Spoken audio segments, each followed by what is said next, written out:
Sumainyo ang Panginoon. At sumaiyo rin. Ang mabuting balita ng Panginoon ayon kay San Marcos. Puri sa iyo, Panginoon. Noong panahong iyon, nalimutan ng mga alagad na magdala ng tinapay at iisa lang ang kanilang tinapay sa bangka.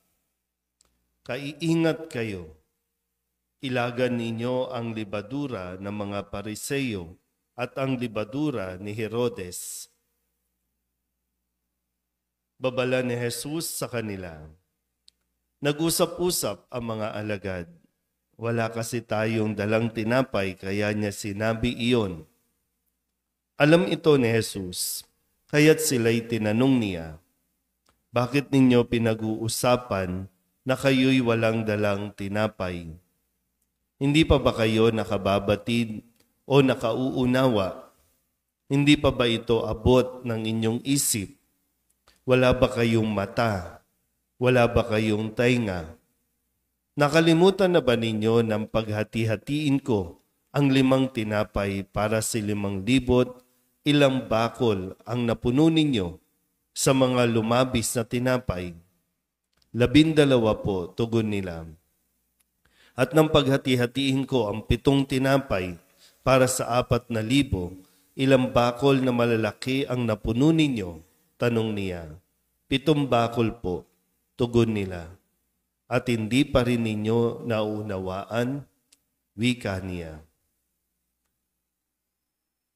Ang mabuting balita ng Panginoon. Pinupuri ka namin, Panginoong Hesus Kristo. Isang mapagpalang umaga po sa inyong lahat.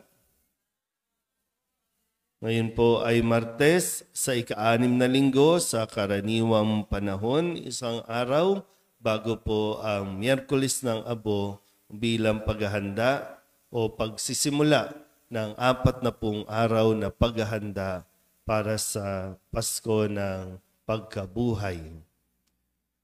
Sa ating pong Ebanghelyo, magandang mas maunawaan natin mabuti ang mga nangyayari sa ating paligid.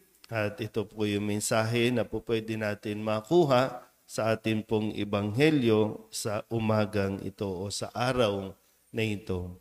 Sabi po dito, nalimutan ng mga alagad na magdala ng, nag-feedback tayo, na magdala ng tinapay at hindi ko alam kung sila ba ay nag-uusap-usap, nagtatalo-talo o nababahala dahil nga iisa lang ang kanilang tinapay sa bangka. So, kung babiyahe, kung maglalakbay, mahalaga yung mayroon tayong pagkain, lalo na kapag yung mga kadalasan po, yung mga babae, mga nanay, kapag bumabiyahe, ang daming bitbitin. Ngayon nga, hindi ko alam kung sino sa inyo magsisimba lang, pero ang daming bag. Hindi ko alam kung anong laman yan, anong ganyan. Parang hindi mapakali na walang dala. Hindi mapakali na hindi bitbit yung mga inaakala nating mahalaga sa buhay natin. At kapag naiwan, kapag wala, doon minsan madali mag-init ang ulo, mairita. Kaya muli ipinaalala ni Jesus sa kanyang mga alagad na hindi tayo pwede maiwan sa material na bagay. Na para bang ang kumukumpleto sa buhay natin, ang kumukumpleto sa ating pagkatao ay yung mga material na bagay na dapat mayroon tayo. Kaya sabi niya, mag-ingat kayo sa mga libadura ng Pariseo at libadura ng Herodes. Ikilala ang mga ito sa mga panlabas lamang. Yung mga pakitang tao lamang. Yung mga bitbitin nila ay nagiging pabigat para sa iba. So, kung isa ang tinapay, anong problema? Kaya nga sabi ni Jesus, pinaalala niya, di ba nakapagpakain ako ng 5,000 tao sa 5 tinapay lang? Di ba nakapagpakain ako ng 4,000 sa 7 tinapay lang? Tapos ngayon namumblema kayo. Nakalimutan nyo na ba? Si Jesus ang kasama ninyo. Si Jesus ang tinapay ng buhay na lagi niya itong itinuturo sa kanila. Pero yun nga, medyo nakalimot na naman kasi nag-alala sila dahil iisa lang ang dala nilang tinapay. Umu-order na tayo ng tinapay. Di ba? Ang dami nating kadalasan po, no?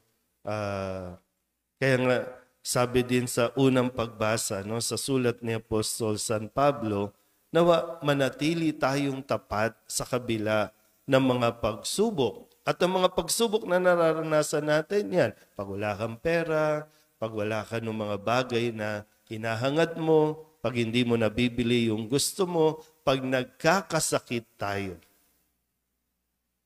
Doon tayo nahihirapan, doon nagigewang yung pananampalataya natin na lagi nating iniisip na pinabayaan tayo ng Diyos o kaya naman pinarurusahan tayo ng Diyos. Yun ang lagi. No? Kaya sabi ni San Pablo, manatili tayong tapat kasi hindi galing sa Diyos ang masama. Hindi gawain ng Diyos ang gumawa ng masama o ikakasama ng tao. Kaya nandyan si Jesus para magpagaling, para magbigay ng ating pong pangangailangan. Pangangailangan. Alam ng Diyos kung ano ang kailangan natin. Ang tao, ang kailangan, minsan, iniisip natin yung kailangan natin ay talagang kailangan. Pero kung tutuusin, kapritsyo lang natin. Sana po, no? Mapagnilayan natin muli yung ating pong mga nagiging pag-uugali sa mga panahon na nakakaranas tayo ng mga pagsubok sa ating pong buhay, lalo tigit kung sinusubok ang ating pong pananampalataya. Manatili nawa tayong tapat sa ating Panginoon. Amen.